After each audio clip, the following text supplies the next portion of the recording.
Everybody.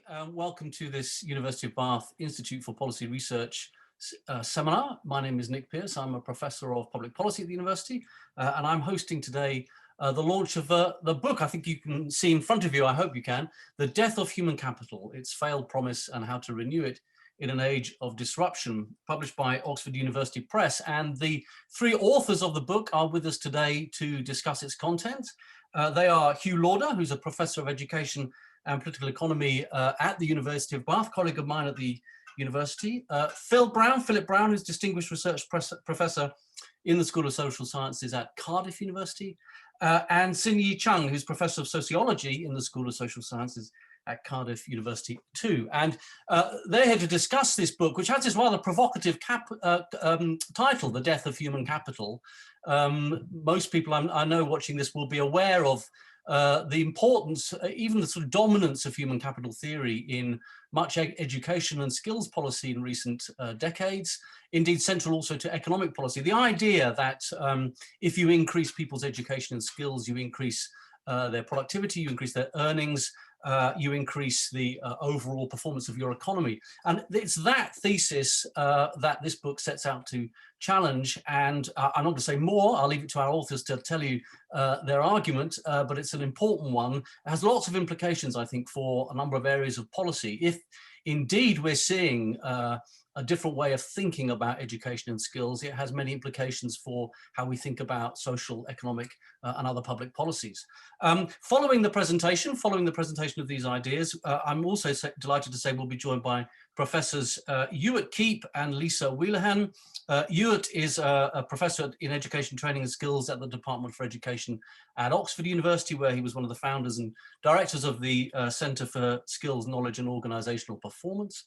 And Leesa Wheelahan is professor in the Department of Leadership, Higher and Adult Education at the University of Toronto. So she joins us at what is just after 9 o'clock in Canada. So a big welcome to you, Leesa.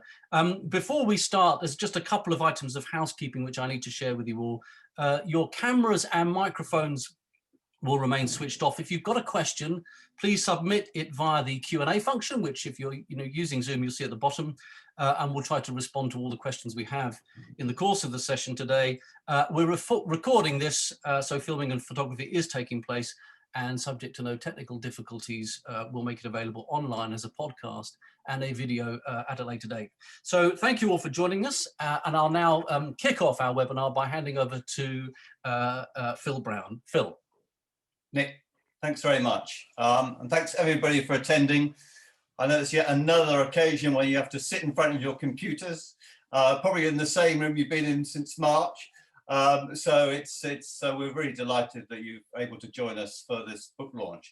I poured myself a glass of wine to have by myself here, just as a kind of celebration, because this book has been quite a long time in the making.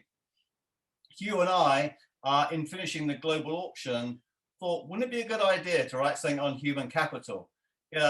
Especially because out of that previous book, we kind of felt, well, we need a paradigm change. And human capital is one of those concepts which is so important in terms of policy that we should really have a crack at that. So we started that process, and we invited Sin Yi in, and we were delighted that she joined us on this project. But the problem was that as soon as we started to delve into notions of human capital, we just realized how daunting this task was, because it's got a long history. Nobel Prizes have been awarded on the back of this kind of work.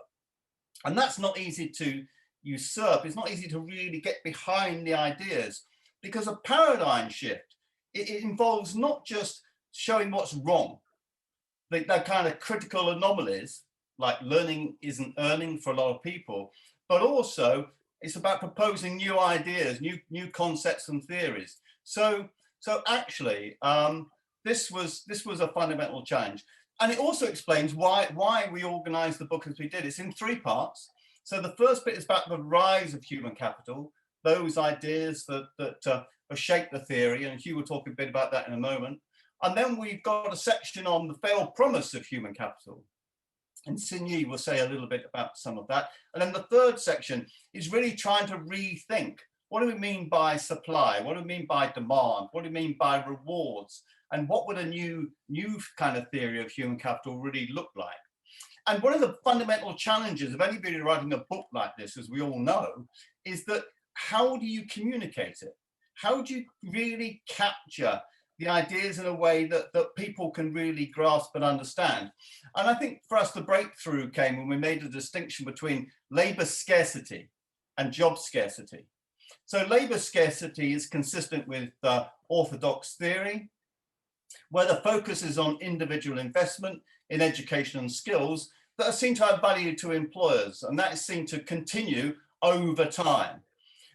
Whereas job scarcity is really a focus on the, if you like, the economic incapacity problem. That can we generate enough of the jobs that people want, given the expansion of education? And it seemed to us also that when we look at the kind of impact of new technologies, that these problems are likely to be exacerbated rather than alleviated by digital innovations. So for us, that question of job scarcity was at the center of our thinking about a different version of human capital. Because as soon as you begin to think in job scarcity terms, then a number of things follow. Firstly, that it's not an age of human capital, as Becker argued. There was no power shift towards knowledge workers. Capital continues to trump labour, regardless of how qualified people are. That's true for most people, because most of the productive value that we've seen in recent decades has gone to a few, not to the majority, and not to qualified labour in any straightforward way. Labour scarcity is also then the exception rather than the rule. So it's not the place to start, especially in a context of mass higher education. That doesn't mean that education skills are not important. They are. But the way in which we might think about them has to change under a job scarcity model. Thirdly, it means that we have to re-examine human beings and their relationship to capital. People are not human capital, but they engage in a process of capitalization, of capitalizing on some of their assets and skills. And that's the bit that we really need to try to problematize, because it's that translation work in that relationship between education and employment that we need to explore. And of course, that is more or less fair and successful for people depending upon their social positions, etc., etc. Also, what we could argue is that the underutilization of human talents is actually the norm in a context of mass higher education. And what that also means is we need to think about other avenues for the expression of our talents outside of wage work, as well as trying to improve the quality of work, which is not lost on us at all. And we see that as being crucial. But it's that broader contextualization of work and what that means, and human talents that we need to explore. And the final point there is really that job scarcity points to this overburden on the labour market, because it seems to be unable to reconcile the policy rhetoric of learning equals earning.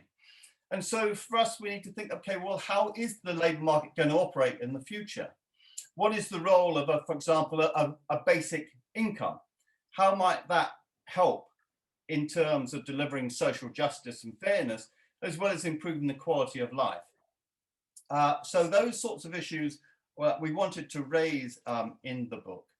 And finally, we also, in reflecting about really what this book is about, there seems to be three grand challenges that it presents. The first of these is really an educational challenge. That is, what is the nature of human educational purpose in a context of advanced technologies? What is that really going to mean? So we need to put the human back into human capital. What kind of people do we want to create? What kind of socialization process? What kind of sense of purpose. What kind of sense of reward and contribution do we want to really think about? In what kind of world? And I think this becomes particularly important when you think about the context of COVID. So there's a rather fundamental educational challenge of not seeing it simply as education for employability. The second challenge is really around technology. And we try to grapple a bit with this in the book, because the question is, when we've got AI, if AI gets increasingly smart, then what really is the future of work, and how are companies and employers actually using those technologies? Are they using it to augment skill or to de-skill? And this poses a pretty fundamental challenge for us all. But the technology is not fate.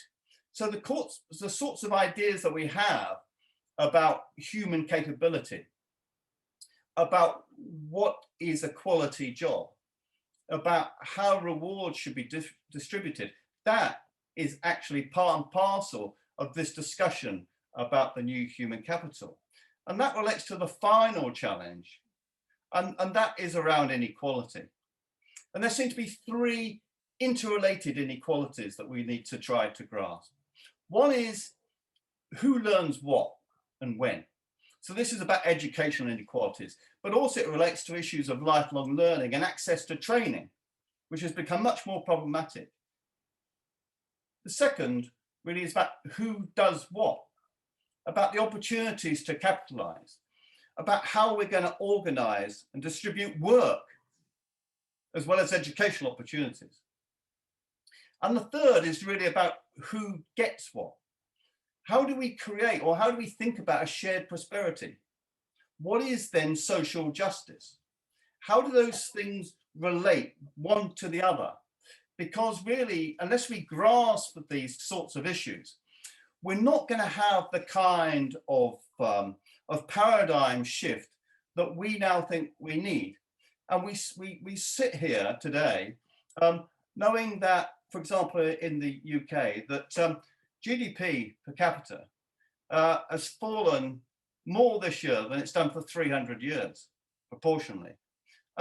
So how do we begin to respond to that? How do we build back better? Well, we do that by thinking quite radically, I think, and that's what this book tries to present. So the key point is, in a sense, we're running out of time. We were arguing about this before, or arguing this before COVID, and that just adds to the sense of urgency. So I'll stop there and pass on to Hugh. Thanks, Phil. I'm going to pick up on a couple of points that Phil's made and just start actually with another anecdote about the journey we've taken over 9 years. It's taken us a long time for many reasons, but we started well. We started in a wine bar in New York with James Cook, our editor. This was after the death of human capital. And it was his enthusiasm for the idea of this book that really got us going. So we need to thank James for that kind of support, which he has shown the whole way through this very long journey. Another part of this journey, which has held us up, is that every time one of us has given a seminar on our thinking about this book, economists have popped up and said, but you've forgotten X, or we've moved on from X to Y, you're out of date. We now think that we've absolutely nailed it. We are no longer out of date. We're actually the being people right now, as it were. However, I'm sure there'll be an economist somewhere who will tell us that we're out of date. But the issues that Phil points to are broad. And it is a broad kind of thinking that we require if we're going to radically address the issues which we now confront. And there are two that I want to pick up on that Phil has talked about. The first one is to do with the issue of how we understand the labor market. And in our view, orthodox economics is far too narrow with that. And that is a point that, for example, feminists have made in relation to reproduction and to issues of care for a very long time, with which we absolutely agree. But what we're talking about here is the notion of contribution rather than just income. income is far too narrow a measure and a reward for the human contribution that people make. And that includes, of course, includes care. But when you look at this pandemic and you look at how many people we've now understood are vital to the ongoing development of this economy during the pandemic, and how much or how little they actually earn, there's a real discussion to be had about the nature of contribution and how it should be acknowledged. So contribution is a really important part of the book as we develop it. And the other point is about education. And it's very clear that in a world in which the labor market is increasingly uncertain for many, as it is right now for young people, then we need to understand that the education that we offer, it has to be much broader. It cannot be just a narrow teaching to the test type of education. And it's never been explained to us, by the way, why teaching to the test is somehow meant to be economically leading to productivity. So those sorts of gaps are ones that we explore in the book. So having made those general comments, I now want to turn to some of the more particular criticisms that we make. And Nick, in fact, gave us the perfect in here in his very brief introduction. The first thing about human capital theory and its followers like skill bias technical change theory is that they assume that technology will raise near infinitely the demand for high-skilled workers. And Sin Yi will demonstrate that that is not the case. The second assumption that human capital theory makes is that the better educated people are, the more productive they are. And actually, when you look now at measures of productivity, both in the United States and in Britain, and indeed in many other countries of the world, we have better educated, more educated populations than we've ever had. And yet productivity is flatlining or very low indeed. So there's a fundamental puzzle there that human capital theory just hasn't addressed. And the third is that under human capital theory, employers are seen as rational actors, and they will therefore recruit and appoint the most able, irrespective of class, creed, color.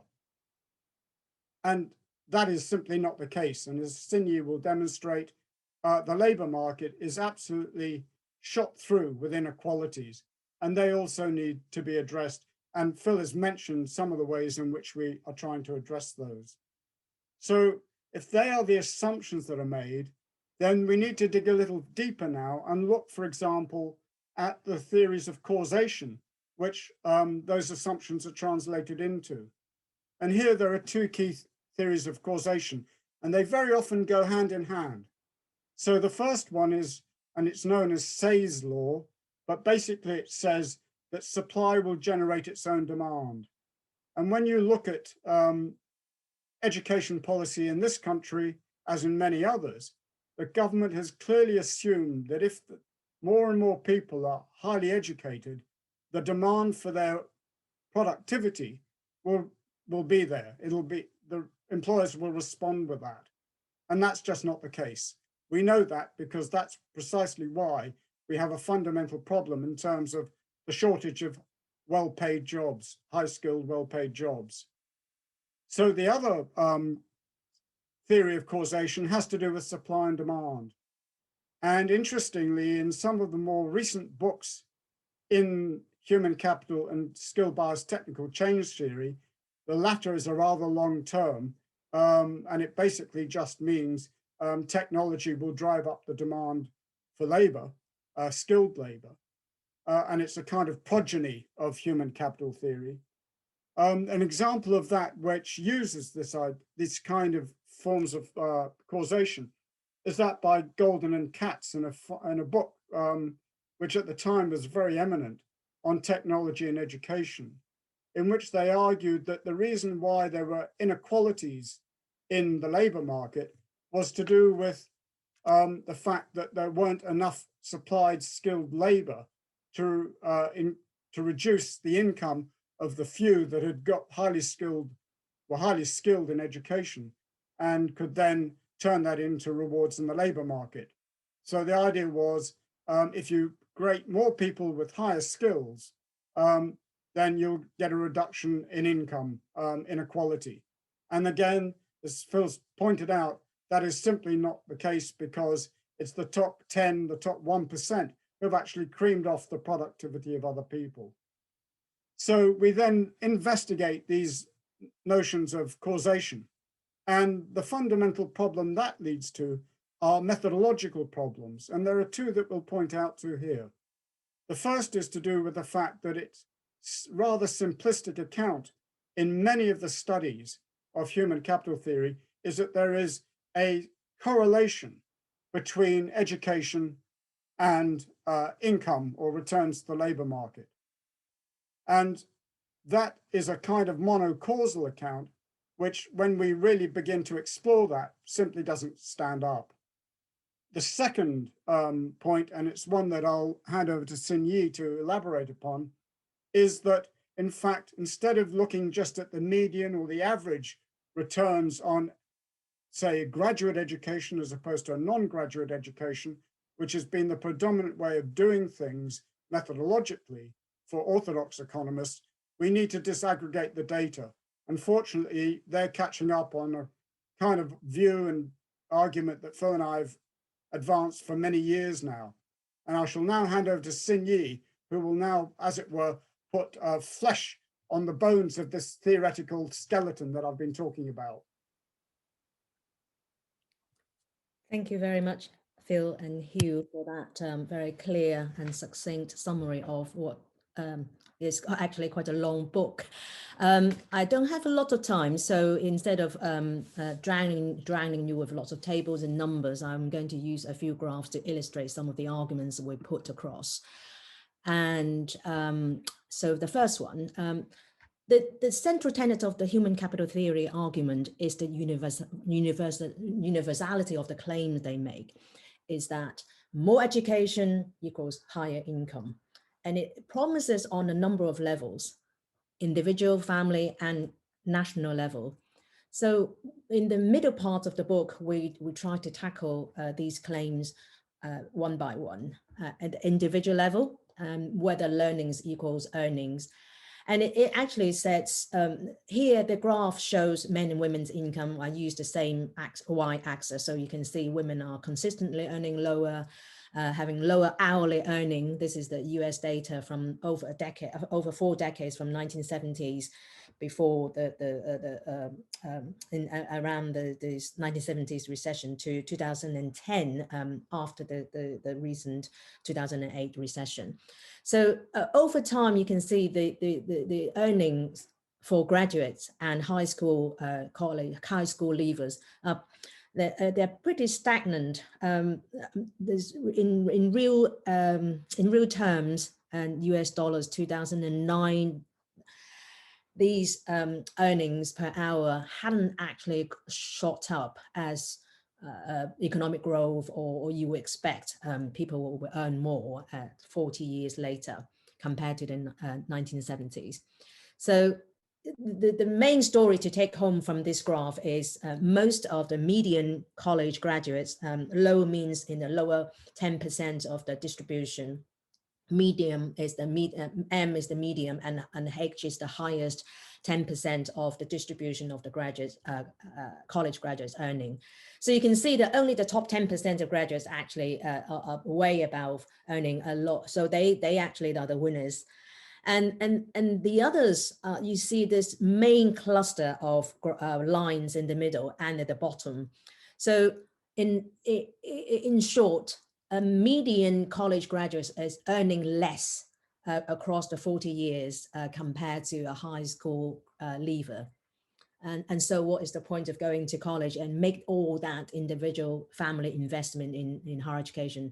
And then we actually separated the community college graduates. So we are talking about college, 4-year college graduates. So in fact, it is one of the pay stagnation over time. So what about other dimensions of what we call the distributional inequalities? Once you started to disaggregate the data, we see a very different picture rather than just presenting the overall average median.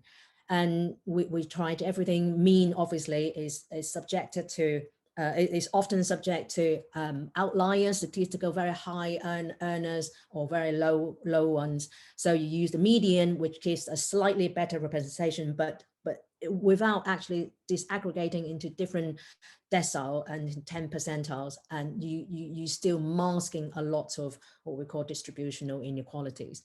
So we see the persistent inequalities between men and women, despite the massive gain, and women outperform men on all counts educationally, and they still earn much less per hour.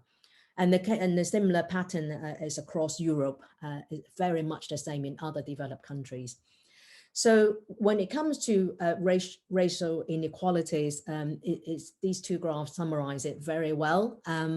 Over the same 40 years period, we see the Chinese and Japanese are massively overtaken non-Hispanic whites in the US in terms of gaining a 4-year college degree.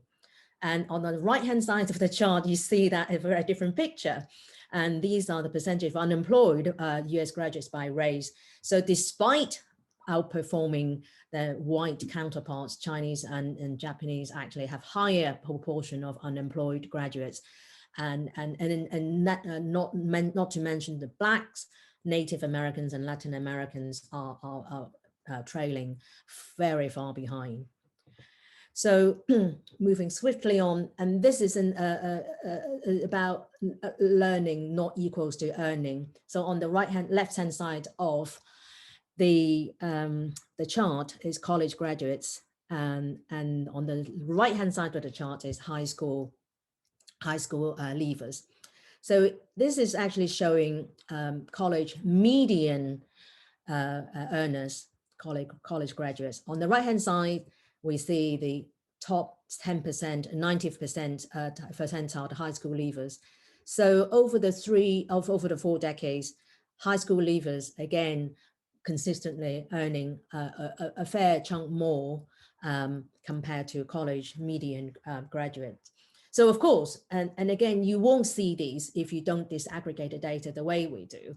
So that is, in a nutshell, showing that investment in education at the individual family level doesn't pay for everyone. We're talking about the 1%, the top 10%. So returns to so-called human capital investment is far, far worse for these middle columns, Blacks, Native Americans, and Latin Americans. They go to the same type of 4-year college, and yet the outcomes couldn't be more starkly different. So what about on the national level? The universal claims that human capital theory is about not only individuals will get richer by having higher earnings and productivity and in the labor market, but also if you invest wisely in education as a country, it promotes economic growth. Now, is that true? So we actually delve into the data. This very quick summary of government expenditure on education as a share of the GDP shows, you can actually do this yourself from the World Bank data. Well in data, I got a web link here. Countries like low-income countries and middle-income countries like Kenya, Malaysia, Morocco consistently spend much higher proportion of their GDP in education than high-income countries, which is the middle line. The middle dotted line is the average of high-income country spending, and compared to Taiwan, South Korea, and India and China. So they spend much more on education and doesn't make their national wealth higher. So it's a very, very stark message for national wealth and economic growth when you invest in education. Hanushek and Wolfson wrote this book about knowledge capital. They argue fervently and you can't actually underestimate the influence these economists in the thinking of World Bank, OECD, and in fact, a lot of government policies in terms of investing massively in education in the hope that that will bring economic growth and national wealth. Now, and they use PISA data, and they talk about the East Asian miracle and the Latin American puzzle. So despite they invest in so much in education, why aren't they richer? So the answer, we try to tackle some of these arguments in the book, and well, you have to read it. I haven't got time to go into it. But basically, the story is, it doesn't pay because human capital theory was written in an age that before international mass migration, people actually leave their country. A lot of these countries invest heavily in education, and they don't need to stay. They go where the jobs are. So where they don't, in the Indian software engineer working in Sunnyvale in California. Am I right about that area? And certainly in California, and earning about a third or a fraction of the wages of native US software engineers. It's a classic case, and some of these engineers describe their work in very well paid compared to back home in India as indentured labor, and it's just the extent to which that there's human arbitrage we observe. It doesn't mean investment in education guarantee economic growth, even at a national level. So we see all these trends both in how human capital theory failed to deliver on both individual, family, and institutional national level. But that's why we fundamentally need to rethink about the relationship between education in the economy and the labor market. And we need to not throw the baby out of the bathwater, but regenerate a new human capital theory, and which I believe we went some way to deliver in the book, and so that we don't actually end on a depressive note. And I also, to wrap up, I wanted to thank Professor Nick Pearce and the Institute for Public Policy organizing this book launch for us. Very grateful for our commentators coming to talk about their thoughts. Thank you very much indeed. Well, thank you. I've been asked to make some a response, or at least to start a response to what we've heard the three authors talk about in terms of what the book covers. And I guess my sort of first point is to offer congratulations to Phil, Hugh, and Sin Yi on completing this really quite mammoth piece of research and writing. And having read the book already in draft, I can say that I think the result is a volume that makes a really fundamental contribution to how we think about investment in education and what that investment can deliver. And I would like to believe that this book will change over time how a lot of policy is being framed, because the book delivers a highly critical analysis of one of the central tenets, which is human capital theory, that's underpinned what William Norton Grubb once dubbed the Gospel of Vocationalism, a belief that the simple linear relationship between increasing stocks of human capital in the workforce and subsequent productivity growth. And there are really numerous examples of papers and books and articles making that kind of assumption. For example, there's one which is quite often quoted in English higher education policy by Holland et al. In 2013 that said that a 1% increase in the share of the workforce qualified to degree level will raise long-run productivity by 0.2 to 0.5% over a 2-year period. That's quite a high degree of supposed accuracy, and many white papers and other policy statements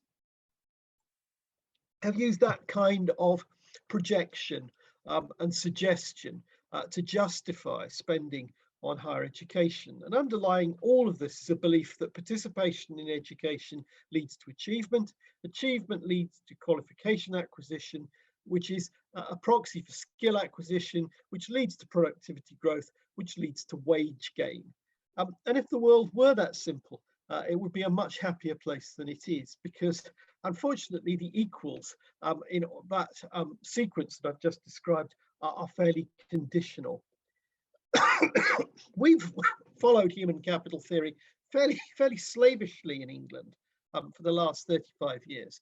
And when you look at the results across England and the rest of the UK, we've had a genuine skills revolution, which we probably don't really recognize as much as we ought to. In 1979, just 11% of the UK workforce had a degree or sub-degree qualification or its equivalent. And 45% of the workforce had no qualifications whatsoever. They'd left school early, they'd left at 15, and they had never acquired a qualification. Well, now those ratios are more or less reversed. About 42%, probably slightly more now, of the workforce in the UK have a degree or equivalent, and just 8% of the workforce have no qualifications. So the taxpayer and increasingly students have funded a massive, profound skills revolution. But the anticipated shift to a high wage, high productivity, high innovation, high quality paradigm did not occur. And I think that the death of human capital helps explain this massive failure of policy very helpfully.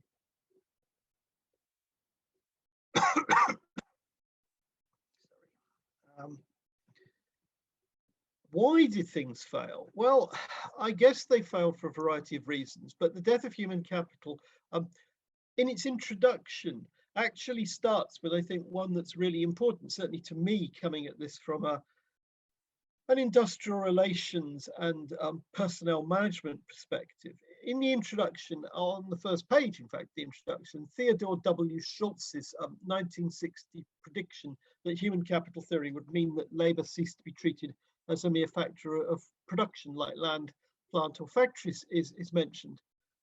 Well, I guess the reality is that all of the research that's been done in recent years, not least on low-paid employment in the UK, would show that in far too many firms, labour remains a factor of production or a cost to be contained. And one can see many examples of that in our platform economy employers who have driven down wages, removed terms and conditions, and reduced the employment relationship to a highly casualized labour by the minute model. That's not at all helpful, and it's certainly not what human capital theory intended or expected. And I think what's also important about the book is that it offers a way out of this failure. It doesn't simply provide a critique. It provides a means to reframe how we think about education, training and skills, and thus help ensure that people fulfill their potential and utilize their human capabilities. It provides a means for the people management function in organizations to push back against the labor as a cost model and to reimagine how training and development policies within organizations can be constructed. How, I wonder, will economists face up to the challenge which the book offers to their orthodox thinking? Well, if the past is any guide, I think the answer may be that they'll try to deal with it by refusing to address it. Because anyone who reads mainstream economics output on human capital and skills has probably been struck by the paucity within it of any references to work that have emerged from disciplines outside economics, such as sociology, education, or even any of the management disciplines. However, whatever economists do or don't do, my message is really simple. Everyone with an interest in education, training and skills needs to read this volume and to reflect on where we go next in terms of policy, because it's very clear that human capital theory and the kind of policies it's inspired have run their course. We are at the end of a cul-de-sac and we need to adopt a very different direction. So that's my response to the book. And finally, I have to end with an apology, which is that I'm going to have to go in a minute because I'm already late for another seminar. But I've been delighted to speak at this event, and I very much hope that this book is widely read and used in teaching and in inspiring further scholarship in an area that's of critical importance. Thanks, Ewart. Leesa, over to you. Okay, start my video. Right. Okay, look, well, thank you very much for the invitation to participate in this event. I'm really keen because, as Hugh will know, I've been nagging him for a long time about this book and about when it's going to come out, and I've been waiting because I knew that it would inform my own writing and teaching. I think one of the things that I'm most pleased about is that it will help me to convince PhD students who come to me and say they want to do a PhD, and they define the problem as the skills gap because colleges and universities don't teach the right skills. And I try to convince them that that's not the problem. The problem is the structures of the labour market. And it's very difficult to do that given the orthodoxy, given the prevalence of and sheer weight of taken for granted assumptions under human capital theory. So this book will be the first thing they're going to need to read if they're going to do a PhD with me. I think the work in the book brings together a number of strands and many years of research, and it's very convincing and very compelling, and it's going to be a key book in our sector. One thing that I found particularly helpful in helping me think through work I'm doing right now is that the first thing it does in the book is explain why we have a problem with human capital theory, and then to carefully dissect the different variants of human capital theory between the orthodox approach and the skill bias technological camp. And that's helpful, I mean, because this slight family tiff between the two is helpful in thinking through the tensions at the moment about micro-credentials. And the desire to credential everything on the one hand there's an enormous amount of policy energy going into how can we credential micro-credentials, how can we accredit them, how can we include them in qualifications frameworks on the one hand, and then on the other hand, the idea that the focus is on skills, what matters is skills. And so there is a real tension between those two camps, and I think that that's a reflection of that family tiff. But it also raises the question of what qualifications are and what they signify. And I think they should signify something important, and I'll come back to that in a minute. But I think micro-credentials are the endpoint of the problems outlined in the book. Even though the book doesn't directly discuss them, it gives a very clear framework for thinking about them. Micro-credentials are gig credentials for the gig economy, based on methodological individualism, where everything can be broken down into tiny parts and then reassembled. And we've seen that this will fragment jobs. For example, one of my PhD graduates studied the construction industry in British Columbia in Canada and found that at the time of the introduction of competency-based training combined with the abolition of compulsory qualifications for the trades, it led to new occupations like stairmaker instead of carpenter. So it leads to the fragmentation of occupations as well.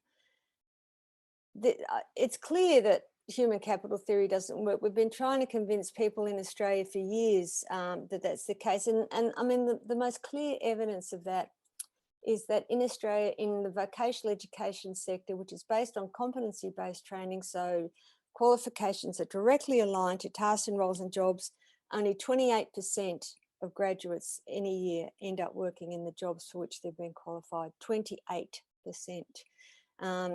And this is all based on the notion that the market is going to sort it out. I think Australia takes things a lot further than even in the UK, although they policy borrow from each other quite a lot, because Australia's view is that not only should students be preparing for the market, but that education itself should be a market, a ruthless market. And this has had disastrous effect on public colleges in Australia and brought them to the brink of collapse. Whereas in one state, for example, colleges now only deliver 30% of publicly funded provision. And this is based on a circular logic. I put this to some bureaucrats in the Productivity Commission, which is a sort of neoliberal government think tank, where they're doing a policy on vocational education. I asked them, what evidence would it take for you to think that the market is the problem? What would it take, despite the overwhelming evidence? And the question didn't compute. They couldn't understand it. Well, of course, you just fix things, right? And so the notion is, if you believe that the market is the only way to distribute access to all resources, including social resources, and it's not working, then there must be a problem with the settings. So you fix the settings, you tweak the settings, you overhaul the settings, you tweak them again, and this is an endless loop, which one can't break out of. And that's the loop that policy is in at the moment.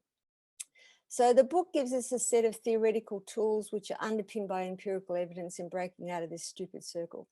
I really like the way in which the book puts the individual at the centre and their flourishing at the centre, while demonstrating the pitfalls of methodological individualism and the orthodoxy of orthodox human capital theory. It has a bankrupt view of the individual.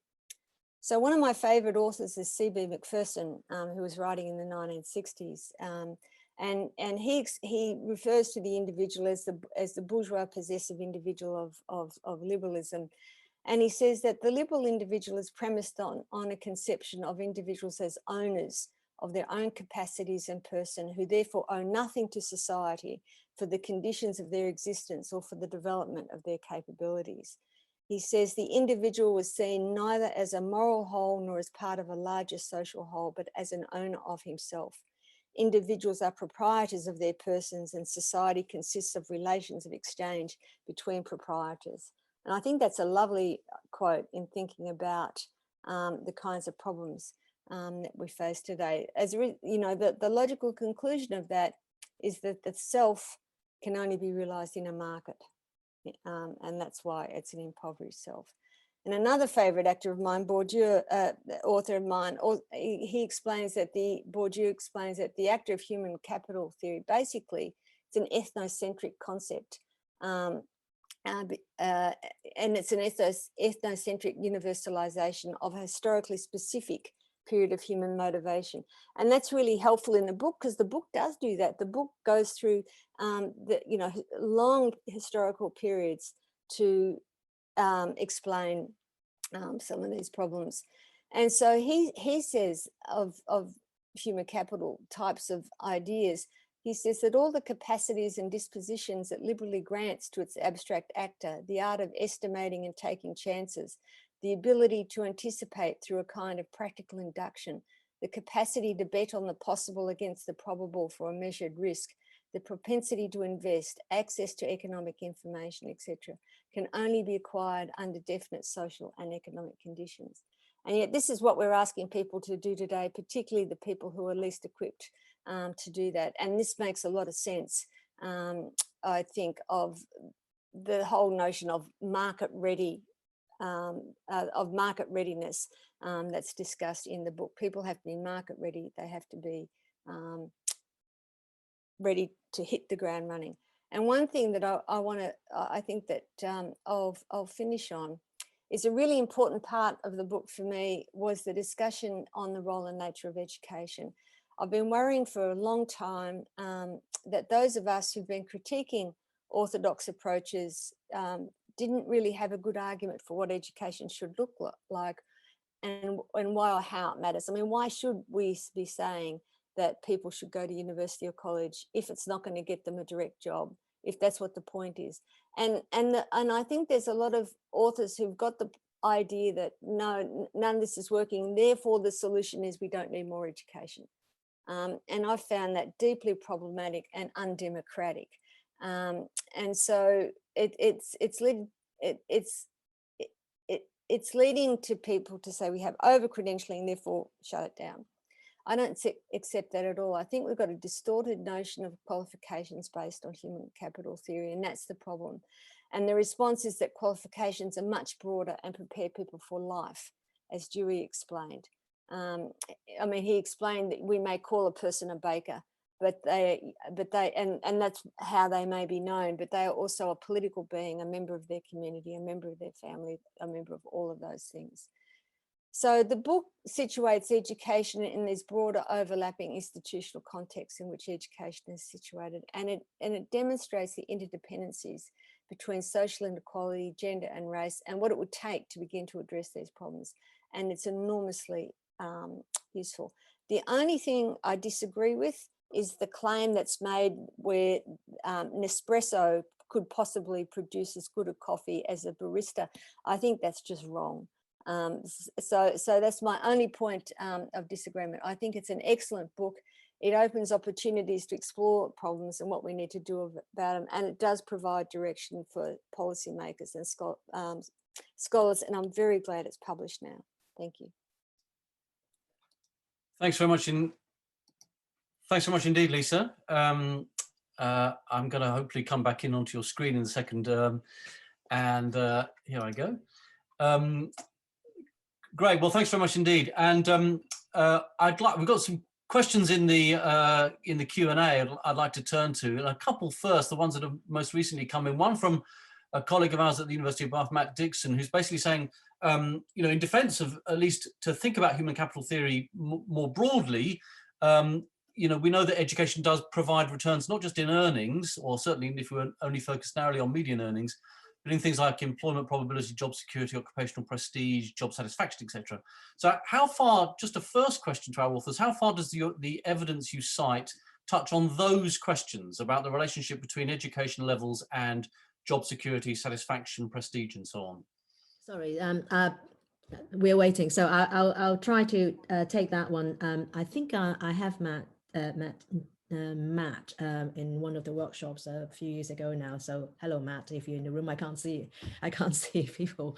I think we are on the same page when we come to think about what we would call non-economic returns to education.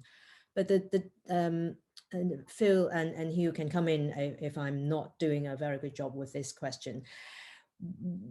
But I haven't actually read any economist writing about these non-economic returns to education. And if you invest more in education, you get better health, and you eat better, you live longer, and of course, and there is lots of whole host of benefits of education. I think in the Institute of Education a while back, they have two centers: economic benefits of education and social benefits of education.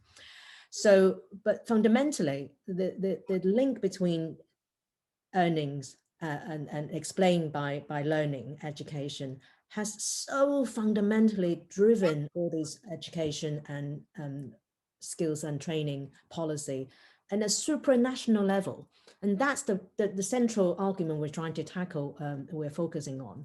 Not to say that obviously there has all these other research has proven that there are other benefits of education. And that's in the way we're trying to build on those aspects of the quality and the essence and the value of education.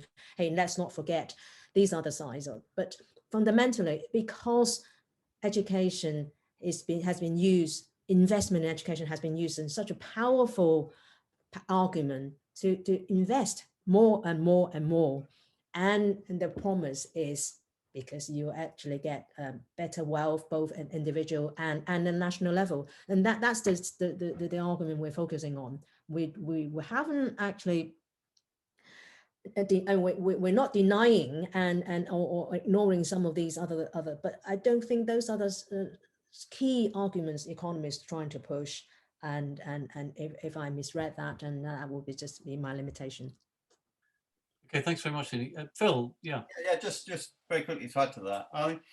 So yeah, our focus was more on learning equals earnings. That's where we put a lot of our efforts. But when the broader kind of social idea of social returns, I mean, that's obviously quite an important part of the argument for us, that we need to think about a different kind of, if you like, a different index. What kind of measures might we have to capture a new human capital? And it has to be a lot wider than that. It would have to cover these issues of contribution, but also that sense of meaning for individuals beyond simply how much they can earn.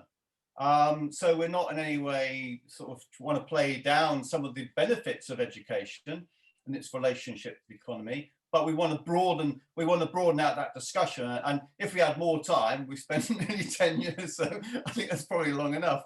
But if we had more time, then I think the issue about how we might come up with an index of this new human capital is actually quite an interesting question, and it is maybe something we might want to pursue, because I think those wider benefits issues are important. Okay, thank you, Phil. Hugh, yeah, come in. Yeah. Just very quickly, Matt. I mean, one way of viewing the question is the way that Andreas Schleicher and the OECD handle the kind of problems that we've raised with them. And they go, ah, yes, well, you might not earn so much, but at least you'll be employed. But they don't tell you what kind of employment you're going to get. So to me, that's the kind of last refuge of a failing theory. That's just my slightly lopsided view of the matter.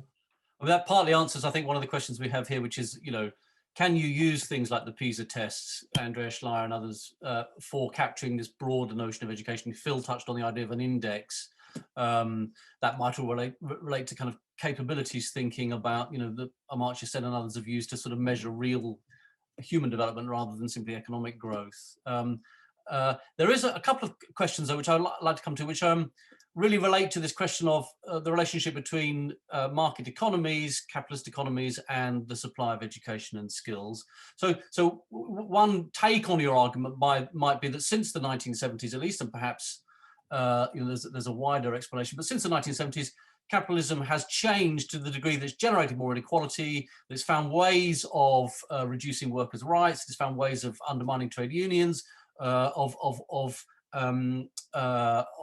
widening inequalities between workers in different roles and so on. And therefore the idea that education and skills and their supply is the problem, rather than what capitalism has done to the use of those skills and the other things that have happened in market economies to mean that people's skills and education are no longer simply sufficient for them to capture the value in their work and so on. And so I want to impart how much of your argument is about all this supply and skills didn't lead to these outcomes that were predicted, or versus we've had a big supply of skills, but capitalism has done a lot of other things in the meantime, and it's capitalism that's changed, that sort of, in a way, undermined the premises of human capital theory. Do you see what I'm saying? Yeah, absolutely. And of course, Nick, this is the classic argument from Marx, but it goes through a whole series of broader political economists who have argued that capitalism has this ability to undermine itself. And I think that we addressed that in the book. So absolutely. Yeah, I think it's a really interesting question about that changing nature of capitalism and its relationship to education. We spend quite a lot of time in the book trying to think through this question of how capitalism has changed, and the historical part of it. We actually explain how human capital theory began in the days of kind of Keynesian welfare state, and it got then transformed in a kind of market context. And if you like, it's a naked form, because people are then told, you don't need to worry too much about welfare because there's going to be these really good jobs. Just focus on your education. And I don't think we actually use the term in the book, but you could easily make an argument that there's been a betrayal of human capital, certainly a betrayal of labour, in that a lot of the productivity has been captured by the employers. And there's been a whole set of arguments and set of power relations which have developed alongside new technologies, which actually exacerbate this problem, this concentration of resources at the top end. And that makes it really difficult for labour and people with education to actually gain a foothold in the labour market, let alone in the upper reaches of some of these companies where the real value in terms of money is to be made. And that for us is a pretty fundamental part of what we're arguing, and we do go into some detail in the book on that. Thanks, Phil. I've got a few other questions. We won't be able to get through them all, I'm afraid, but I'd like to just try and pick out some themes from them. And some of it comes back to what Leesa was arguing, which is we've also, alongside the shift towards increasing credentials and qualifications, we've seen a sort of shift towards valuing certain kinds of qualification. NVQ is a very good example of this in the UK, that you don't need to know what knowledge and skills are really underneath, you just need to see performance and competency. And how far is your sort of thesis in the book addressed to kind of thinking about the use of specific kinds of skills or qualifications versus a sort of general view of human capital? So one question says, well, are there specific jobs that we don't need at high skill levels or we're not paying as much for? Are there specific things like STEM skills where we actually still do really need higher levels of skill and education, and those are being rewarded in the labour market? Or are we most worried about lower skilled jobs, for example? So I'm just wondering if you could sort of just disaggregate a little bit some of these questions about about qualifications, different kinds of work, and the education and skills and qualifications related to them. Hugh, yeah. First, very quickly. I mean, the first thing about NVQs and that kind of qualification is that basically what you're doing there is the exact opposite of what the Germans have done in their training, which is to overqualify people so that they're much more flexible when new technologies come on board. So there's an issue there about how to educate and train people, which needs a much broader view than the very narrow instrumental view in this country. So that's part of, I think, the issue. The other part of the issue is that many of those questions seem to me to be still rooted in human capital theory. So, for example, STEM is a puzzle. If you're going to be a mathematician, statistician, you've got a good chance of getting a good job. But the majority of STEM graduates don't do STEM work. So the only justification you might have for STEM then is not in terms of supply and demand, but actually that, as in Singapore and in East Asia, it's a kind of like a general liberal arts degree, engineering. But otherwise, I think what I would ask is have a look to ask, why did you ask those questions? Thanks, Phil and Sin Yi, yeah. Yeah, just on the STEM question, I mean, it seems to me that this is a non-debate, because if you look at what's happened to most jobs, well, we've done loads of interviews with companies over many years, and they all say exactly the same thing. The technical knowledge is not the big problem for us. It's the social skills, which is the important thing. I mean, all technical jobs require good social skills. And increasingly what we're seeing is all those jobs that are regarded as part of the humanities and arts and all the rest of it, and social sciences, now require aspects of STEM because of digital, because of the analytics aspects of this. So the ways in which this has been understood as a separate area is problematic. But I'd like to just quickly pick up on Leesa's point about the ways in which people are now being seen in terms of a bundle of skills. And basically, we now have the technologies where you can debundle people in terms of technology, and you try and put them together. So the companies are running around thinking, okay, how do we identify the skills that we really need? How do we bundle those together? And how do we buy that in real time on a spot market? And I think that this is something we really need to think through, and its implications for labour, because it seems to me that one of the big issues then is how are we going to use these new technologies? Is it going to support some kind of view of human capital the way we're talking about it, which might create some job quality and this broader sense of a meaningful life and existence for people? Or are we simply going to basically divide people up, segment human beings into this range of skills, which they're desperately trying to flog to an employer from time to time? I mean, this is at the heart of the debate now. And I think that, in a sense, is what's at the heart of this book. Thanks, Phil. Sin Yi, did you want to come in? Just a very quickly a note to what the relationship between skill, what is a skilled job, and how much is rewarded in the labour market. And COVID actually really knocks it in the head. The health and social care sector, you need a lot of skills to provide care for the sick and elderly, and yet these are consistently the worst, lowest paid job in all the economies that we left, right, and center. So the way we think about skills is about time that we fundamentally rethink how we reward different kinds of skills, soft or hard skills or STEM skills.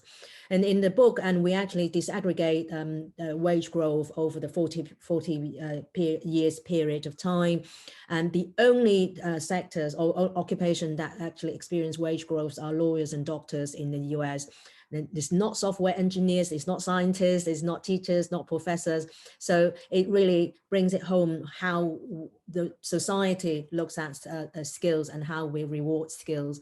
And that's why we think it's really high time we fundamentally relook some of these relationships. Great. Well, thank you very much. We're a bit over time, so I'm going to have to bring it to a close. But I think from that, even from that brief discussion we've had over the last hour or so about the book, there are some really big arguments here in this whole question of human capital theory, about not just about education training systems and labour markets, but also about the nature of capitalist market economies, and the ways in which we think philosophically about education, its purposes and its relationship to human flourishing in a future which will be much more technologically rich, and how those questions of political economy relate to how we think then going back to the purposes of the education of our children, young people and adult lifelong learning. So some really important questions, and I want to thank Phil, Hugh and Sin Yi, thank also Leesa and Ewart for their comments. Really big questions, and we're delighted today to have helped you launch this book. I hope everybody watching this today will go away and be able to read the full text. I'm sure we'll come back to it again in many debates that we have at the Institute for Policy Research, because these are very, very fundamental questions for our public policy more broadly. So thanks very much, Hugh, Phil and Sin Yi. Thank you, Leesa. Thank you all for watching us today, for joining in this seminar, and do keep in touch with us at the Institute for Policy Research for this kind of discussion and debate into the future. Thanks very much indeed. Nick, thanks very much.